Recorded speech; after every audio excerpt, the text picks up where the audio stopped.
കൊച്ചിയിൽ ഇന്നലെയുണ്ടായ തീപിടുത്തത്തിൽ കമ്പനിക്ക് ഗുരുതരമായ സുരക്ഷാ വീഴ്ചയെന്ന റിപ്പോർട്ട്.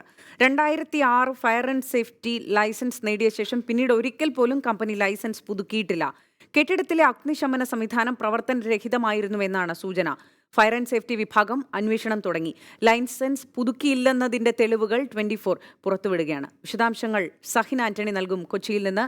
സഹിൻ, ഇന്നലെ നഗരത്തെ തന്നെ ആശങ്കയിലാക്കിയ ഒരു തീപിടുത്തമാണ്. വലിയ രീതിയിൽ തീ പടർന്നു, മണിക്കൂറുകൾ ആശങ്ക നിലനിന്ന ഒരു സാഹചര്യം. പക്ഷേ അപ്പോൾ തന്നെ അഗ്നിശമന സേനാ വിഭാഗം ചില സൂചനകൾ നൽകിയിരുന്നു. കാരണം കൃത്യമായ സുരക്ഷാ സംവിധാനങ്ങൾ ഇല്ല എന്ന് അവർ അപ്പോൾ തന്നെ ഉറപ്പിച്ചു പറയുകയും ചെയ്തിരുന്നു. ഇതിന്റെ കൃത്യമായ വിവരങ്ങൾ സൂചിപ്പിക്കുന്ന എന്ത് തെളിവുകളാണ് ഇപ്പോൾ പുറത്തുവരുന്നത്?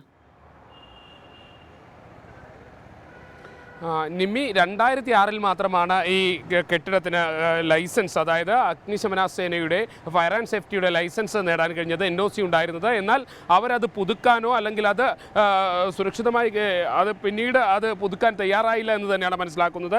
NOC കിട്ടിക്കഴിഞ്ഞാൽ ഓരോ വർഷവും ഇത് പുതുക്കേണ്ടതുണ്ട്. ഏറ്റവും ഒടുവിൽ 4 വർഷം മുൻപ് ഇതിനൊരു മുന്നറിയിപ്പ് ഇവർക്ക് നൽകിയിരുന്നു. എന്നാൽ ആ മുന്നറിയിപ്പ് അവഗണിക്കുകയാണ് ഉണ്ടായത്. എന്തായാലും ജില്ലാ ഫയർ ഓഫീസർ ജിജോ അദ്ദേഹം തന്നെ നമ്മോടൊപ്പം ചേരുകയാണ്. ജോജി അദ്ദേഹം തന്നെ നമ്മോടൊപ്പം ചേരുകയാണ്. സാർ, ഇപ്പോൾ ഈ കെട്ടിടത്തിന് തീ പിടിച്ചിരിക്കുന്നു. ഈ കെട്ടിടത്തിൽ 2006 NOC ഉണ്ടായിരുന്നത്. ഇപ്പോൾ ഇതിന് NOC ഉണ്ടോ, അല്ലെങ്കിൽ എന്താണ് ഇതിൻ്റെ ഒരു അവസ്ഥ? അതായത് മുൻകാലങ്ങളിൽ നിന്ന് കേരള അഗ്നിശമന വകുപ്പിൽ നിന്നും നൽകുന്ന NOCയിൽ എവറി ഇയർ ജനുവരി 20th മുമ്പായിട്ട് അപേക്ഷകൻ തന്നെ, അതായത് ബിൽഡർ തന്നെ അവിടുത്തെ സിസ്റ്റം എല്ലാം പ്രോപ്പറായിട്ട് മെയിൻറ്റെയിൻ ചെയ്യുന്നുള്ളൊരു സർട്ടിഫിക്കറ്റ്, ഒരു ഡിക്ലറേഷൻ ഡിപ്പാർട്ട്മെൻറ്റിൽ സബ്മിറ്റ് ചെയ്യുക എന്നുള്ളതായിരുന്നു നമ്മളെ ഫയർ NOC കൊടുത്തിരുന്നത്. എന്നാൽ അത് ശരിക്കും നമ്മുടെ കേരളത്തിൽ അത് പ്രാവർത്തികമാകാത്തത് കൊണ്ട് തന്നെ 2013 ഗവൺമെൻറ് ഉത്തരവ് പ്രകാരം നമ്മൾ എല്ലാ വർഷവും ഫയർ NOC റിന്യൂ ചെയ്യണം. അതായത് പ്രോപ്പർ മെയിൻ്റനൻസ് ഉറപ്പ് വരുന്നതിൻ്റെ ഭാഗമായിട്ടും ആ ഫിക്സഡ് ഫയർ ഫൈറ്റിംഗ് സിസ്റ്റം എല്ലാം വർക്കിംഗ് കണ്ടീഷൻ ആകുക എന്നുള്ളത്, അതുപോലെ തന്നെ പൊതു സുരക്ഷിത ബോധം മുൻനിർത്തിക്കൊണ്ട് തന്നെ ഈ റിന്യൂവൽ എന്ന് പറയുന്ന ആ സമ്പ്രദായം നിലവിൽ. അപ്പോൾ അങ്ങനെ 2013 റിന്യൂവൽ ചെയ്തു വരുന്നു. അപ്പോൾ ഈ ബിൽഡിങ്ങിനെ സംബന്ധിച്ചിടത്തോളം ഇത് 2006 ഈ ബിൽഡിങ്ങിന് NOC കിട്ടിയിരിക്കുന്നത്. അതിനുശേഷം ഇതുവരെ ആ ഫയർ NOC പുതുക്കുകയോ മറ്റ് മെയിൻ്റനൻസ് എന്തെങ്കിലും നടത്തുകയോ ചെയ്തിട്ടില്ല. ഞങ്ങൾ ഈ കോൾ ഉണ്ടാകുന്ന സമയത്ത് തന്നെ ബിൽഡിങ്ങിൽ ആദ്യം പരിശോധിച്ച അതിൻ്റെ ഹൈഡ്രൻ പോയിന്റിൽ വെള്ളമില്ലായിരുന്നു. അത്രയും കാര്യങ്ങളാണ് അതിനകത്തുനിന്ന് സംഭവിച്ചിരിക്കുന്നത്. നിലവിൽ NOC ഇല്ല എന്ന് തന്നെ പറയാം. NOC ഇല്ല എന്ന് തന്നെ പറയാം. കാരണം ഇത് 2013 ഇംപ്ലിമെൻറ്റ് ചെയ്താണ് ഫയർ NOC റിന്യൂവൽ എന്ന് പറയുന്നത്. അപ്പോൾ എവറി ഇയർ 1 ഇയർ മാത്രമേ ഉള്ളൂ ഫയർ സർവീസിൻ്റെ സർട്ടിഫിക്കറ്റിന് വാലിഡിറ്റി. അപ്പോൾ ഈ വർഷത്തിൽ അത് നമ്മൾ കറക്റ്റായിട്ട് തന്നെ മെയിൻറ്റെയിൻ ചെയ്യുക എന്ന് പറയുന്നത് ബിൽഡറിൻ്റെ പൂർണ്ണമായിട്ടുള്ള ഉത്തരവാദിത്വമാണ്. അപ്പോൾ ഇനി എന്ത് നടപടിയായിരിക്കും ഫയർ ആൻഡ് സേഫ്റ്റി വിഭാഗം സ്വീകരിക്കാൻ പോകുന്നത്? അല്ല, തീർച്ചയായിട്ടും നമ്മളിത് കുറച്ച് കാലങ്ങളായിട്ട്, ഈ റിന്യൂവൽ വന്നതോടൊപ്പം തന്നെ നമ്മൾ കുറച്ച് കാലങ്ങളായിട്ട് നമ്മുടെ കേരളത്തിൽ മുഴുവനായിട്ട് ഫയർ ഓഡിറ്റ് വിങ് രൂപീകരിച്ചിട്ടുണ്ട്. ഫയർ ഓഡിറ്റ് വിങ് കൃത്യമായ റുട്ടീൻ ബേസിലെ ബിൽഡിങ്ങുകൾ, ഹൈറൈസ് ബിൽഡിങ്ങുകൾ, അതുപോലെ ഫയർ ഹസാർഡ് കൂടിയ ബിൽഡിങ്ങുകൾ, അതുപോലെ ഗോഡൗണുകൾ, മറ്റെല്ലാം സ്ഥിരമായിട്ട് പരിശോധിച്ച് നമ്മൾ റിപ്പോർട്ട് ചെയ്യുന്നുണ്ട്. അതിൻ്റെ അടിസ്ഥാനത്തിൽ ഏകദേശം ഒരു 60% ബിൽഡിങ്ങുകൾ കേരളത്തിൽ മുഴുവൻ ഇത് കണ്ടിന്യൂ അവരും കൃത്യമായി റെസ്പോണ്ട് ചെയ്തുകൊണ്ട് ബിൽഡിങ്ങുകളെല്ലാം സിസ്റ്റം എല്ലാം മെയിൻറ്റെയിൻ ചെയ്തു വരുന്നു. കെട്ടിടത്തിൻ്റെ സുരക്ഷാ സംവിധാനം മൊത്തം പാളിയിരുന്ന് അല്ലെങ്കിൽ പാളിച്ചയായിരുന്നു എന്ന് തന്നെ പറയേണ്ടി വരും. അതിനെക്കുറിച്ച് പറയുമ്പോൾ, അതിൻ്റെ ബിൽഡിംഗ് കൺസ്ട്രക്ഷനെ കുറിച്ച് പറയുമ്പോൾ അതിനാകെ ഉണ്ടായിരുന്നത് നമുക്ക് ഏറ്റവും കൂടുതൽ ഈ ഇന്നലത്തെ കേസിൽ വെല്ലുവിളിയായിരുന്നെന്ന് പറഞ്ഞാൽ ആ ബിൽഡിങ്ങിൽ ഒന്ന് അതിൻ്റെ സ്റ്റെയർ കേസ്, രണ്ട് സ്റ്റെയർ കേസുകളിലും അവർ വളരെയധികം സ്റ്റോക്ക് ചെയ്തിരുന്നത്. അപ്പോൾ ഒരു എമർജൻസി സിറ്റുവേഷൻ ഉണ്ടായാൽ ഒന്ന് അതിനുള്ള ആൾക്കാർക്ക് ഇവാക്വേഷൻ ബുദ്ധിമുട്ടുണ്ടാവും. പിന്നെ അതുപോലെ തന്നെ ഫയർ സർവീസ് പേഴ്സണൽസിന് ആ സ്റ്റെയർ കേസ് വഴി ആക്സസ് ബുദ്ധിമുട്ടാകും. നമ്മൾ തന്നെ ആദ്യം ചെന്ന് നമ്മുടെ ഇവിടുന്ന് എറണാകുളത്ത് നിന്ന് ചെന്ന ക്രൂ ആദ്യം ചെയ്ത് തന്നെ അതിൻ്റെ ഫസ്റ്റ് ഫ്ലോറിൽ കയറിയതിനു ശേഷം ഫസ്റ്റ് ഫ്ലോർ തൊട്ട് താഴേക്കുള്ള ആ സ്റ്റെയർ കേസിൽ ഉണ്ടായിരുന്ന സ്റ്റോക്ക് ചെയ്തിരുന്ന എല്ലാം എടുത്ത് മാറ്റിയിട്ടുണ്ട്. അതുകൊണ്ടാണ് അതിൻ്റെ താഴെയുള്ള മെസ്സറിൻ ഫ്ലോറും തൊട്ട് താഴെയുള്ള ഗ്രൗണ്ട് ഫ്ലോറിലും ഫയർ അങ്ങോട്ട് വ്യാപിക്കാതെ തന്നെ പൂർണ്ണമായിട്ടും സാധിച്ചു. അതുപോലെ തന്നെ അതിനാകെ ഉണ്ടായിരുന്ന നമുക്ക് അതുകൊണ്ട് തന്നെ നമുക്ക് പുറത്തു നിന്നുള്ള ഫയർ ഫൈറ്റിംഗ് മാത്രമായിരുന്നു ഇന്നലെ സാധ്യമായിരുന്നത്.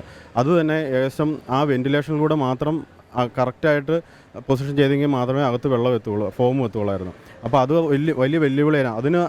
അതിനെ തന്നെ കവർ ചെയ്തുകൊണ്ട് തന്നെ അവർ അലുമിനിയം ഒരു പാനൽ, ഒരു ഷീറ്റ് കൊടുത്ത് ഫുള്ളായിട്ട് അടച്ചിരിക്കുമായിരുന്നു. അപ്പോൾ അതുകൊണ്ടായിരിക്കും ഇവർ NOC എടുക്കാതിരുന്നത്. NOC എടുക്കാതിരുന്ന പല കാരണങ്ങളുണ്ടാകും. ഒന്ന്, ഇവിടുത്തെ ജനങ്ങളുടെ ആ ഒരു ബോധം അത്രയേ ഉണ്ടാവുകയുള്ളൂ. കാരണം എന്ന് വെച്ചാൽ ഇതിൻ്റെ ഒരു ആവശ്യകത ഇപ്പോൾ ഒരു ഫയർ ഉണ്ടാകുന്ന സമയത്ത് മാത്രമാണ് നമ്മൾ ഇതിനെക്കുറിച്ച് കൂടുതൽ ബോധമാണ്. അതിനുശേഷം ഇതുണ്ടാവുമോ ഇല്ലയോ എന്നുള്ളൊരു ഉറപ്പ് ഇല്ല. പിന്നെ അതുപോലെ തന്നെ അൺഓതറൈസ്ഡായിട്ട് എന്തെങ്കിലുമൊക്കെ സ്റ്റോറേജും ഒക്കെ മറ്റു കാര്യങ്ങൾ ഒക്കെ ഉണ്ടാവും. അതുകൊണ്ടൊക്കെ തന്നെ ആയിരിക്കണം അവർ NOC പുതുക്കാത്തതിന് കാരണം. അല്ലെങ്കിൽ അവർ അതിന് അത്രയും വില കൊടുത്തിട്ടുണ്ടാവുകയുള്ളൂ. വലിയ തുക തന്നെ അടക്കണോ സർക്കാരിലേക്ക് NOC കൊടുക്കുന്നതിന്? ഇത് ഒരു പ്രേക്ഷകർക്ക് വേണ്ടിയാണ് ഇതിൻ്റെ ഒരു ഒരിക്കലുമില്ല. ഫയർ എൻ ഒ സി പുതുക്കുന്നതിന് ഒരു ബിൽഡിങ്ങിന് 2100 രൂപ മാത്രമേ ഉള്ളൂ. ഇത് പ്രോപ്പറായിട്ട് നമ്മൾ ഫീസ് നിസ്സാര ഫീസ് മാത്രമേ ഉള്ളൂ. പക്ഷേ ആ ഫീസ് ഉൾപ്പെടുത്തിയല്ല എങ്കിലും ബിൽഡിങ്ങുകളിലെ ഫയർ പ്രൊട്ടക്ഷൻ സിസ്റ്റം പ്രോപ്പറായിട്ട് മെയിൻറ്റെയിൻ ചെയ്യണം. അങ്ങനെ ആ ബിൽഡിങ്ങിലുള്ള സേഫ്റ്റിയും തൊട്ടടുത്തുള്ള ബിൽഡിങ്ങുകളിലുള്ള സേഫ്റ്റി അതുകൊണ്ട് ഉറപ്പ് വരുത്തണം എന്നുള്ള ലക്ഷ്യത്തോടു കൂടി മാത്രമാണ് നമ്മൾ റിന്യൂവൽ ഏർപ്പെടുത്തിയിരിക്കുന്നത്.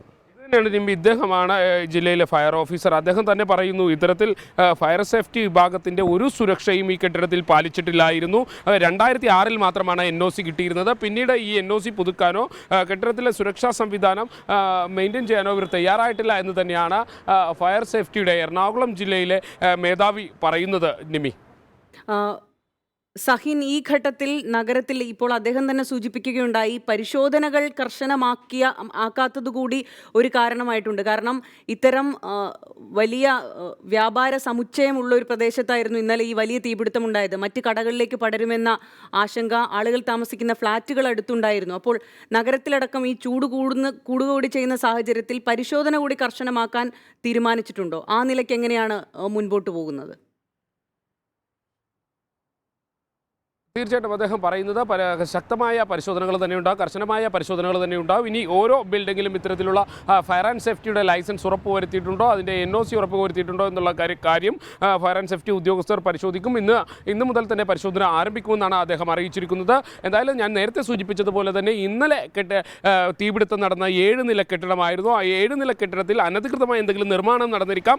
അതുമല്ലെങ്കിൽ ഈ ഫയർ ആൻഡ് സേഫ്റ്റിക്ക് വലിയ പ്രാധാന്യം കൊടുത്തിട്ടുണ്ടാവില്ല എന്ന് തന്നെയാണ് അദ്ദേഹം പറയുന്നത്. ഇനി കോർപ്പറേഷൻ്റെ കൂടി അറിവ് നമുക്ക് ലഭിക്കേണ്ടതുണ്ട്. അനധികൃതമായി എന്തെങ്കിലും നിർമ്മാണം അവിടെ നടന്നിട്ടുണ്ടോ എന്ന്. അങ്ങനെയാണെങ്കിൽ സ്വാഭാവികമായിട്ട് ഫയർ ആൻഡ് സേഫ്റ്റിക്ക് അവർക്ക് ലൈസൻസ് കിട്ടില്ല. അതുകൊണ്ടായിരിക്കും ഒരുപക്ഷെ NOC എടുക്കാതിരുന്നത്. നിമ്മി, സഹിനൊപ്പം അദ്ദേഹം തന്നെ ഇപ്പോൾ പറയുകയുണ്ടായല്ലോ ഈ കെട്ടിടത്തിൻ്റെ നിർമ്മാണത്തിൽ അടക്കം അപാകതയുണ്ടെന്ന്.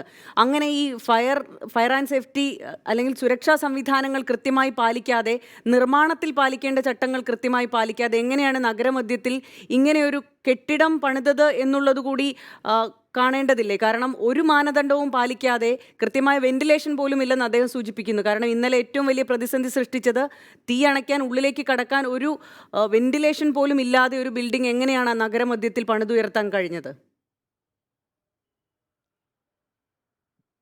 കോർപ്പറേഷൻ അധികൃതരാണ് ഇതിന് വ്യക്തമായൊരു മറുപടി പറയേണ്ടത്.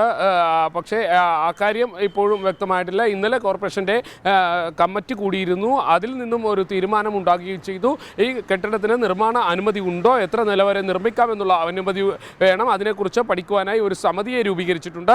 ആ സമിതി ഇന്ന് അവരുടെ ഈ സ്ഥലം സന്ദർശിക്കും. അതിനു മുന്നോടി ഫയർ ആൻഡ് സേഫ്റ്റി എന്തായാലും ലൈസൻസ് എടുക്കാതിരിക്കാനുള്ള പ്രധാന കാരണമായി പറയുന്നത് അനധികൃത നിർമ്മാണങ്ങൾ ഈ കെട്ടിടത്തിൽ നടന്നിരിക്കാം. സ്വാഭാവികമായിട്ടും കൊച്ചി നഗരത്തിലും സംബന്ധിച്ചിടത്തോളം ഇത്തരത്തിലുള്ള ഒരു ആക്ഷേപം എല്ലാ കെട്ടിടങ്ങളെയും സംബന്ധിച്ചുണ്ട്. 2-3 നിലയ്ക്ക് അനുമതി വാങ്ങുകയും പിന്നീട് 6-7 നിലകളായി ഉയർത്തിപ്പണിയുകയും ചെയ്യുന്നുണ്ട്.